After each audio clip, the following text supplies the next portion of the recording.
Yo, what's up, guys? It's MMA Analyst. Another video. Same day. Same shirt. Rest in peace, The Office. Alright. Let's get right down to business. This video is going to be about Anderson Silva's loss, of course, to Chris Weidman. I'm just going to start off with something that Anderson Silva had said in an interview before the fight had ever happened. He was interviewed by Joe Ferraro. He's a guy from Sportsnet Canada. And Joe said, if you had a perfect fight against Weidman on Saturday, what is your perfect fight? So this is Anderson. This is before the fight. What if you could tell me the best case scenario? What would that be, Anderson? And you know what Anderson said? If you haven't heard, I'm going to read it. This is before the fight. Anderson Silva said, Chris Weidman. That's cheering noise. Chris Weidman is the best in the world. Chris Weidman is the new champion of the UFC. Okay. So he said, what would be the best case scenario on Saturday? And Anderson Silva's response was, if Chris Weidman won.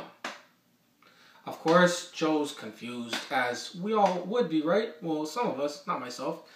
Joe says, oh, because there would be a rematch after that. Right? I guess. Anderson Silva says, no, man. I'm tired. I'm tired. No rematch. I'm tired. This is word for word. I win, I win, I win. I go back for more fights, please. Okay, folks. I think it's time that you guys face reality. All you Anderson Silva haters and all you bandwagon Chris Weidman fans. We know we didn't have any fans before. And, you know, as my last video states, which says that MMA fans are the worst on the planet, as soon as Chris Weidman loses, his fans will disappear. You know. But, yeah. As I said in the first place, by the way, you remember after the fight, and they said, Anderson, how do you feel? He said, listen, thank you, Dana, for giving me a chance, an opportunity. Thank you for Tita Brothers. And then they were booing him. He said, what about a rematch? Nah, I don't want a rematch. And then he repeated this. Chris Weidman is the champion. Let Chris be the champ. Basically, I don't need to be the champ. Do I think he threw the fight? No, I do not think he threw the fight. But it's like this. I play poker. And when I'm playing poker at like a casino for money, for like a decent amount of money, and I'm playing with like people that I think are decent, I'll play good poker. I will buckle down, wait for my hand, make the right moves at the right time. But when I'm playing with people who I think are not on my level, I don't care about winning nearly as much as just not being bored for the whole poker game, you know what I'm saying? I don't want to sit there for 2.5 hours with a whole bunch of horrible poker players around me while I'm waiting for good hands and, you know, playing textbook poker. I just want to have fun. I just want to go out there, just have fun. If I go all in to try and bluff you and you catch me in the bluff, you got me. It's all good. And I'm not saying that Chris Weidman is the horrible poker player, but what I am saying is that Anderson is the poker player that is far more advanced than anybody else in definitely his division. And he was, well, according to myself, for about 2 years now, maybe 3. And according to BJ Penn, who they said to him, yo, what do you think about Anderson? What was his response? Maybe he's bored. Now, BJ Penn can't exactly say he's definitely bored because he's been facing subpar competition for a while now. He's beat the toughest guys in the division, Anderson Silva, Chael Sonnen, Dan Henderson, Rich Franklin, and now recently he's been facing people in other divisions who have no chance in hell of beating him. Forrest Griffin, Stephen Bonner, even when he had to fight Talis Ladis and Damian Maia. Like, they're not on his level. We know this.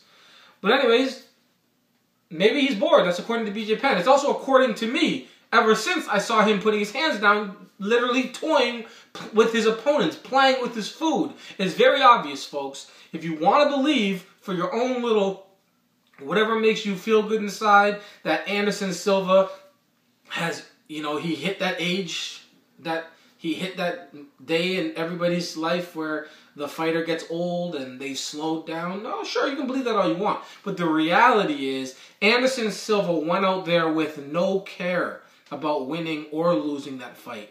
He did not care if he won. He did not care if he lost. And he didn't actually really want to be the champion anymore. He said this before the fight. He's never said this before any other fight. You know what I mean? Anderson Silva's got 17 straight wins in a row in the UFC. He beat former light heavyweight champion. He beat two-time Pride champion. He destroyed the champion before him. And there hasn't been a champion since him in about 7 years. He's submitted or knocked out everybody. Front kicks, chokeouts, the greatest comeback in the history of MMA. He's done all of this. And 18 fight win streak, 17 in the UFC. And in his 17th fight in the UFC for his like 11th title defense, he's fighting $24,000 to show up Chris Weidman. That's who he's fighting. 17 fights later. There's actually nothing left for him at this point. Clearly. He's getting $600,000 plus $200,000 if he wins, plus pay-per-view. And the guy he's supposed to beat has a 24 plus 24 if he wins. So he gets $50,000 if he wins for stepping in the cage with Anderson Silva, the most dangerous fighter on the planet. That's who he's fighting in his 17th fight. 17 fights later. 7 years. And he's fighting 9-0, $24,000 contract, Chris Weidman. Now, do you think that that's motivating to somebody who's been winning for 7 years? Do you think that, you know, like, what's next after Chris Weidman? Super fights for the rest of his career? Maybe he wants that. He already said he doesn't really want to fight John Jones. And he's actually said that he thinks John Jones will probably win because John Jones is the best in his division. He's bigger, he's younger. He's being very honest. And the GSP fight is completely not fair. GSP is a small guy and you get raped. What's really left for Anderson? He signed a 10-fight contract? Sure, that's money. That's money to be made. But I mean, like, how motivated is he 17 fights into the UFC to be facing his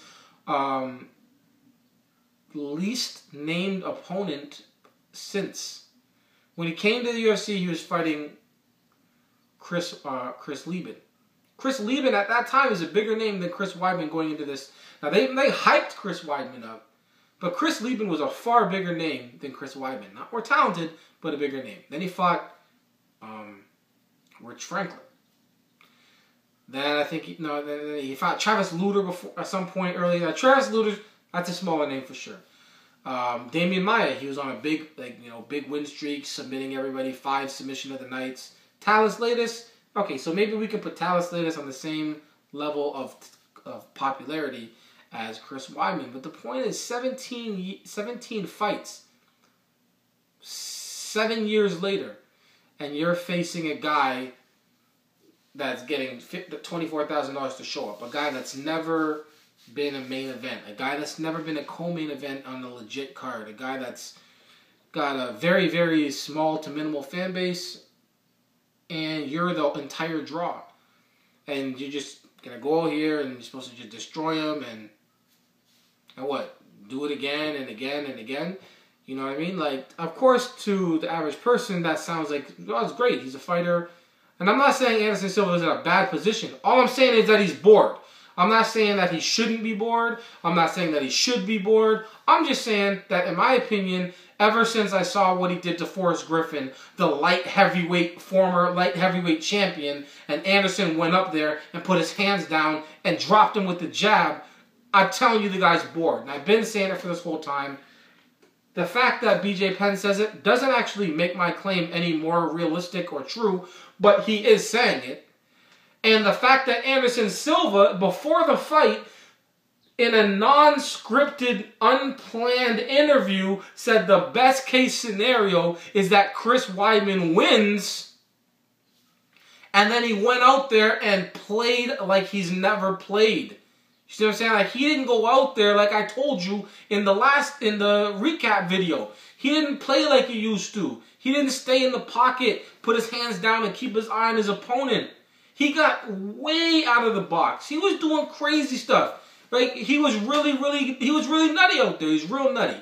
He's acting real nutty out there. And he got caught. But the thing is, he didn't care about getting caught. And that's the difference. Some people would actually call not trying to win throwing a fight. I can't even argue with that, to be honest. If you aren't trying to win, are you trying to lose? I'm not going to say through the fight, but I'm definitely going to tell you that winning was not the most important thing for Anderson Silva in this fight. And it was the most important thing in Chris Weidman's life at that point. And I applaud Chris Weidman for going out there and not letting, what looked like it could have been a fight that was going in the wrong direction at the end of that first round, for not letting him let that get to him. Because Anderson Silva would have danced for the next 4 or 5 rounds and toyed with Chris Weidman and won, and maybe people would have started hating him again because he danced. You know what I mean? Like, people in MMA don't like to see showboating. I don't know. You know what I mean? I'm going to go out there and just say what a lot of people don't want to hear. I'm going to say it. But if you'll notice, like, in like, boxing and with, like, black athletes, like, showboating is, like, just a part of, I don't know, you know, it's just a part of what they do.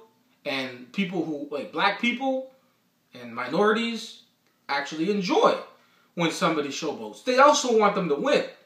No point showboating and losing, but showboating, you know, that's why when you get a touchdown, they can't just get a touchdown. They got to do a dance after. It's like, all right, you got a touchdown now. It comes with the show. It's a part of the showmanship. You know what I mean? You know, and it is a reality. Black people, there's something, they just showmen.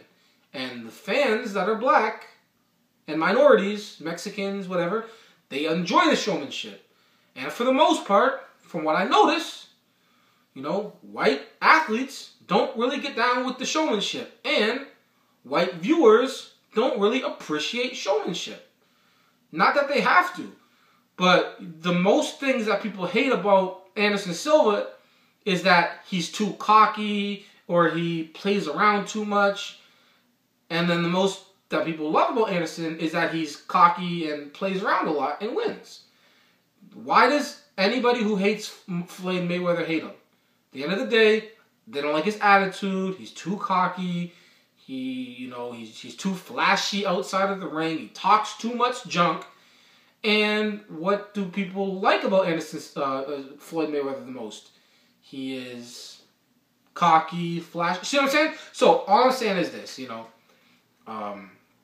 Anderson Silva's playing around doing his thing. That got him a lot of people that don't like him because of how he acts. A lot of people that do like him for how he acts and what he does. But at the end of the day, he's bored. And he does all this stuff so that he can be not as bored.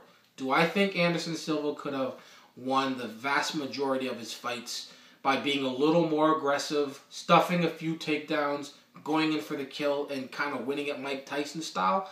Absolutely. Did he need to go 25 minutes with Lattis or Maya? No. Could he have, at the beginning of the second round, when Chris Weidman was clearly not able to take him down anymore, went in for the kill? I think so. Did he have to beat,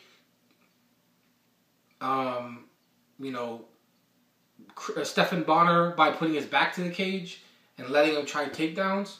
Like, this is him challenging himself. That's what this is. Nobody else does this. Nobody. George St. Pierre doesn't, and I'm not saying they should.